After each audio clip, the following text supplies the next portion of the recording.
हर irregular period का मतलब stress नहीं होता, हर unexplained weight gain will power की कमी भी नहीं होता। इसी अंडरस्टैंडिंग की वजह से एक इंपॉर्टेंट चेंज की बात हो रही है।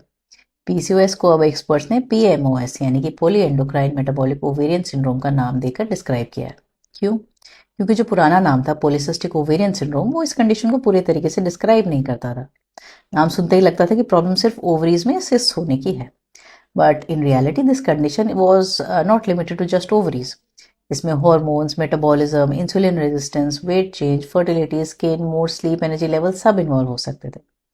सिंपल लैंग्वेज में, पॉली एंडोक्राइन यानी मल्टीपल हार्मोन्स इन्वॉल्व, मेटाबॉलिक यानी कि insulin resistance, weight gain, blood sugar imbalance, ovarian यानी कि ओवरीज अफेक्ट हो सकते हैं।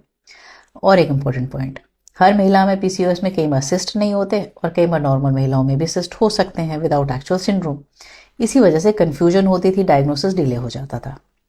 तो अगर आपको पीरियड्स कभी इरेगुलर आते हैं, कई बार बीच बीच में नहीं आते, सडन या अनएक्सप्लेन वेट गेन हो रहा है, वेट लूज करना बहुत कठिन हो रहा है, परसिस्टेंट एक्ने है, फेशियल हेयर ग्रोथ बढ़ रही है, सिर के बाल पतले हो रहे हैं, दिस डिफिकल्टी इन कंसेप्शन, नेक या अंडर आर्म्स में डार्क पिगमेंटेशन हो रही है, मूड स्विंग्स, एंग्जाइटी, फटीग या लो कॉन्फिडेंस लेवल्स हैं, तो प्लीज़ इन सिम्टम्स को कैजुअली इग्नोर ना करें।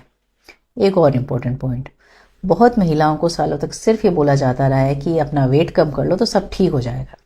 इन reality this is more complicated then that. Hormonal or metabolic imbalances, they genuinely make things harder.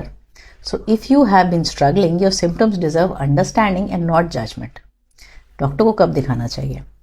Periods अगर कंसिस्टेंटली इरेगुलर हों, fertility concerns हो, rapid weight increase हो रहा है, एक्ने, हेयर ग्रोथ हो रही है, family history of diabetes, thyroid या शुगर इश्यूज है, mood symptoms daily life affect कर रहे हैं, तो एक ऑन्कोलॉजी एंगल भी इंपॉर्टेंट है।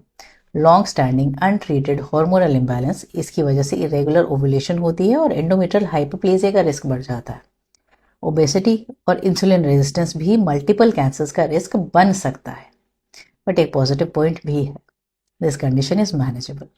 Proper diagnosis, lifestyle correction, sleep improvement, exercise, stress management और मेडिकल सपोर्ट से महिलाएं सिग्निफिकेंट इंप्रूवमेंट एक्सपीरियंस करती हैं and the condition can be managed. So diagnosis सुनना अंत नहीं है, it is the beginning of finally understanding what your body has been trying to से। बॉटम लाइन, नाम बदलना सिर्फ एक टर्मिनोलॉजी का चेंज नहीं है, ये इस कंडीशन को बेटर समझने का, स्टिग्मा को कम करने का और टाइमली डायग्नोसिस इंप्रूव करने की डायरेक्शन में एक स्टेप है।